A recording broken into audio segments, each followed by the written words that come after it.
অনেকটা ফুলে গেছে এই পাটা।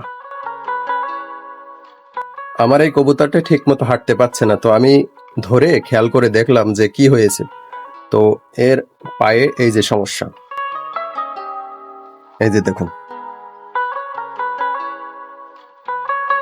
অনেকটা ফুলে গেছে এই পাটা। তো এখন ওই দড়িটা আমি কেটে দেব।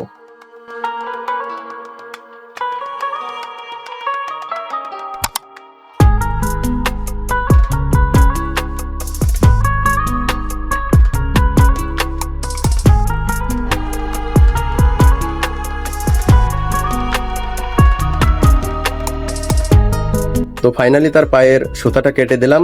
তো যদি না কাটতাম তাহলে মনে হয় পায়ের আঙুলটা কেটে পড়ে যেত। তো এই দেখুন,